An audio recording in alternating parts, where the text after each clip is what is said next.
Um, I hope that the comments I'm about to make will not offend the questioner too much and some people around here. I think there is a fundamental misstatement of the issue in the question. We can no longer continue to make policy for ourselves, in our country, in our region, in our continent, on the basis of whatever support the Western world or France or the European Union can give us. It will not work. It has not worked, and it will not work. Our responsibility is to charter a path which is about how we can develop our nations ourselves. It is not right for a country like Ghana, 60 years after independence, to still have its health and education budgets being financed on the basis of the generosity and charity of European taxpayers. By now, we should be able to finance our basic needs ourselves.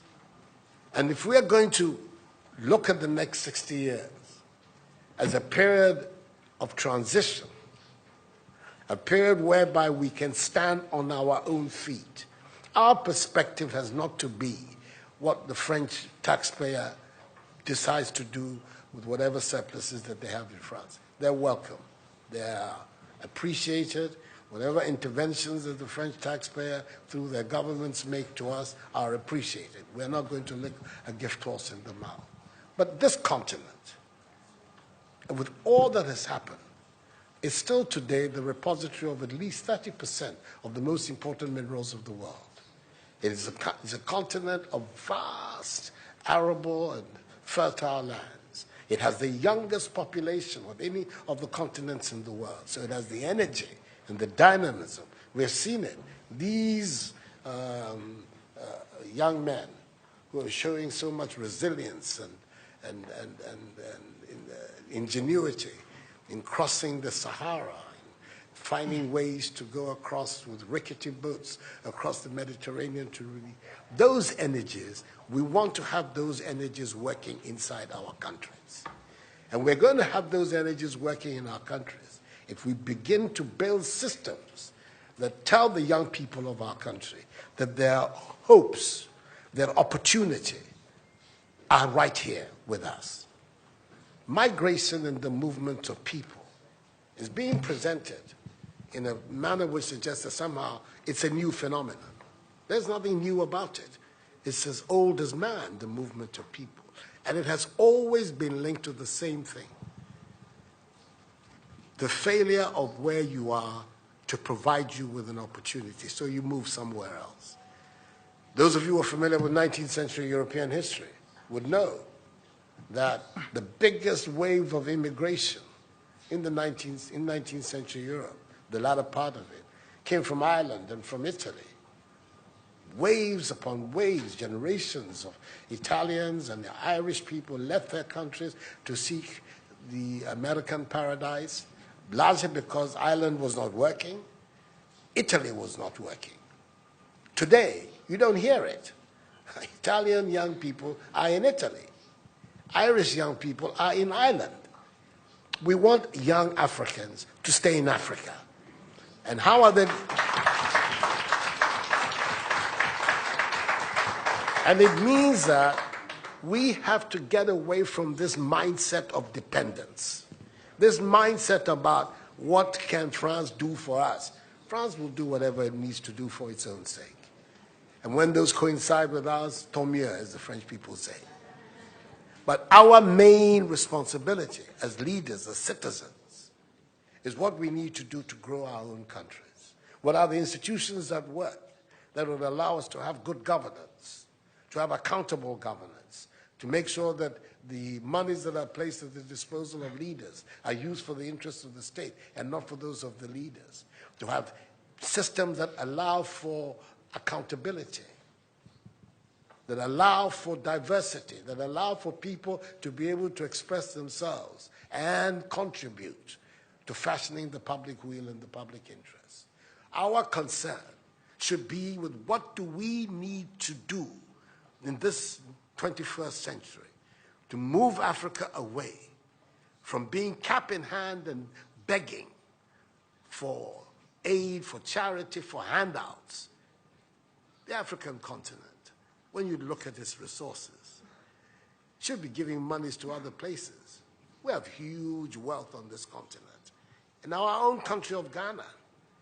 And we need to have a mindset that says, we can do it. Others have done it. We can also do it. And once we have that mindset, we will see it as a liberating factor for ourselves. We keep talking about how it was that Koreans, Malaysians, Singaporeans, who got their independence at the same time as us. We're told of that at the time of Ghanaian independence, per capita Ghanaian income was higher than that of Korea. Today, Korea is part of the first world. So is Malaysia. So is Singapore. What happened? Why did they make that transition? And 60 years after independence, we are where we are.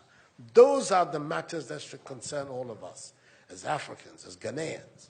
And not, when I say so, with the greatest of respect to the French president, I think that the cooperation of France is something that I am, as you know, a strong friend of France. I am Francophile. So I don't have any difficulty with that. But I'm talking about our own propulsion, what we need to do to get our countries to work so that we can create the conditions that would allow our young people to forego this hazardous effort to get to Europe. They're not going there because they want to. They're going there because they don't believe they have any opportunities in our countries. So that should be our focus. And I believe that with that if we change that mindset of dependence, that mindset which is contingent on aid and charity, we would see that in the decades ahead of us, the full flowering of the African peoples would take place. And that new African personality that was talked about at the time of our independence will become real and imminent in our times. That's what I'm saying. I hope that I'm not upsetting the questioner or even some of my friends who are here. But these are my strongly held beliefs. And that is the reason why I've adopted as the slogan of my presidency, of my period of the Supreme Office of Ghana, that we want to build a Ghana beyond aid, a Ghana which is independent, which is self-sufficient, that is capable of standing on its own feet and building its own life. We can do it if we have the correct mindset to do so. Mr. President, those are my contributions.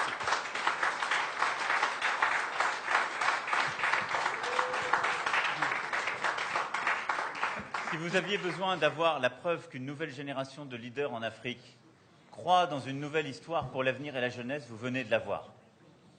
Pour ceux qui pensaient que ce n'était que les mots d'un président français parlant de l'Afrique. Il y a des leaders en Afrique qui veulent une nouvelle relation, qui veulent un avenir pour leur jeunesse dans leur pays, dans leur continent, qui le veulent parce que c'est ce qu'ils veulent écrire. Donc merci pour cela. So, no. We'll be here forever. We'll be here forever. He has a lot of ideas and a lot of very positive things to say. And as you can see, I have my own things to contribute as well. So let's bring it to an end. We're going to... Mr. Macron left Abidjan after a hectic morning, has not had anything to eat. He at least has to have that side of Ghanaian hospitality. So we're going to be able to leave it for him to go and have some lunch. Thank you very much indeed. You signed this thing.